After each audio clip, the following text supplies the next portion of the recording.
আমরা তো পরোটা অনেক খেয়েছি, কিন্তু সুজি দিয়ে এরকম পরোটা অনেকেই কিন্তু এখনও খায়নি। এরকম পরোটা যদি সকালে বা সন্ধ্যার জলখাবারে থাকে তাহলে তো গোটা চারেক লেগেই যাবে। তো বন্ধুরা, আজকে খুবই সুস্বাদু সুজির একটা পরোটা রেসিপি শেয়ার করব। আশা করছি সকলেরই ভীষণ ভালো লাগবে।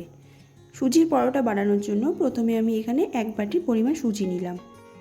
যে বাটি পরিমাণ সুজি নিয়েছি সেই বাটির হাফ বাটি আমি নিয়ে নিলাম দই। এটা টক দই নিয়েছি, বাড়িতে পাতানো দই বা বাজারে কেনা দই যে কোনো রকম দই নিলে কিন্তু চলবে, কিন্তু অবশ্যই দইটা একটু টক হতে হবে। আমি এটা বাড়িতে বানিয়ে এখানে ব্যবহার করছি। এবার ভালো মতো দইয়ের সাথে সুজিটাকে মেখে নিতে হবে। মেখে নিয়ে এটাকে আমি ঢেকে রাখবো 10 মিনিটের মতো, তাহলে কিন্তু পরোটাগুলো খেতে ভালো হবে। তো মাখা হয়ে গেছে, এটাকে আমি ঢেকে রাখছি। ফিরে আসলাম আবার 10 মিনিট পর। দেখো সুজিটা কিন্তু অনেকটাই বেড়ে গেছে। সুজি এভাবে ভিজিয়ে রাখলে কিন্তু পরিমাণটা একটু বেড়েই যায়।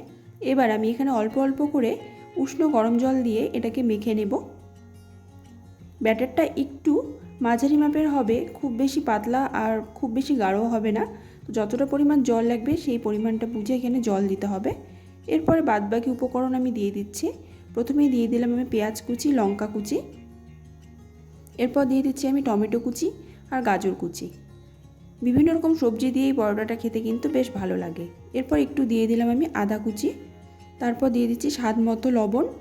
গাজরটাকে আমি একদম পাতলা করে স্লাইস করে নিয়েছি।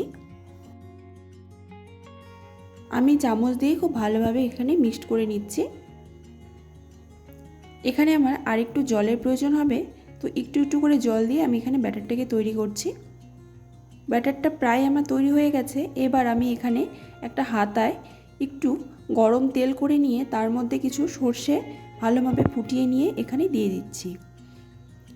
এই ব্যাটারের মধ্যে এভাবে যদি সর্ষে আর তেলটাকে একটু গরম করে ফুটিয়ে নিয়ে দেওয়া যায় তাহলে কিন্তু পরোটাটার স্বাদ দ্বিগুণ বেড়ে যাবে আর অন্যরকম একটা স্মেল আসবে, আর সেটা খেতে কিন্তু আরও বেশি ভালো লাগবে। সবশেষে এখানে দিয়ে দিলাম আমি একটু ধনেপাতা কুচি। ব্যাটারের ঘনত্বটা দেখো এরকম হবে, মিডিয়ামভাবে এটাকে তৈরি করতে হবে, খুব বেশি পাতলা না আবার খুব বেশি গাঢ় না। এটা আমার একদম তৈরি হয়ে গেছে। এবার একটা একটা করে আমি পরোটা ভেজে নেব। তো প্রথমে একটা ফ্রাইং প্যানে খুব সামান্য একটু তেল দিলাম। তেলটা গরম হয়ে গেলে এখানে আমি 1 হাতা আর কিছুটা পরিমাণ ব্যাটার দিয়ে একটা পরোটার শেপ তৈরি করে নিচ্ছি, আর হাতা দিয়ে আমি খুব ভালোভাবে চারপাশে ছড়িয়ে নিলাম। তারপর যখন চারপাশটা হয়ে যাবে তখন সাইড থেকে আমি আস্তে আস্তে তুলে নিচ্ছি। ব্যাটারটা দেওয়ার সাথে সাথে এটা কিন্তু উল্টানো যাবে না, 1 থেকে 2 মিনিট ওয়েট করতে হবে, না হলে এটা লেগে যেতে পারে। তো 2 মিনিট হওয়ার পর এটা দেখো আস্তে আস্তে একদম কিন্তু উঠে আসলো, কোনোভাবেই লেগে যায়নি। তো এবার আমি উল্টে পাল্টে দুপাশে ভেজে নিচ্ছি। 1 চামচ তেল দিয়ে কিন্তু এক একটা পরোটা হয়ে যাবে, খুব বেশি তেলের প্রয়োজন হয় না এই পরোটাটা ভাজার জন্য। তো এই পরোটাটা হয়ে গেছে। আরেকটা পরোটার ব্যাটার আমি দিয়ে দিচ্ছি। একটা গোল শেপের হাতা দিয়ে এভাবে দিলে কিন্তু প্রত্যেকটা পরোটার শেপই একই রকম হবে, আর হাতা দিয়ে আমি ছড়িয়ে দিচ্ছি।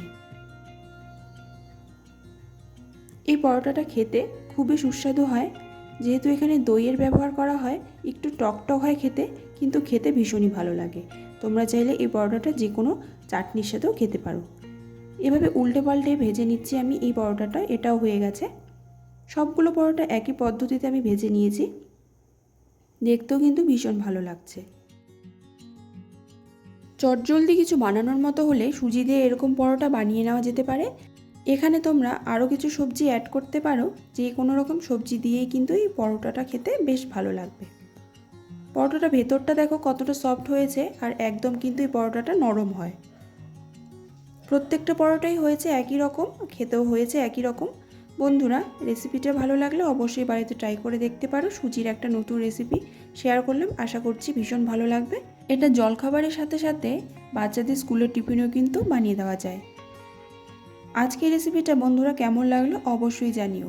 আশা করছি ভালো লেগেছে। আবার কোনো নতুন রেসিপির সাথে ফিরে আসবো। আজকের মতো রেসিপিটা এখানেই শেষ করছি। সকলেই ভীষণ ভালো থেকো।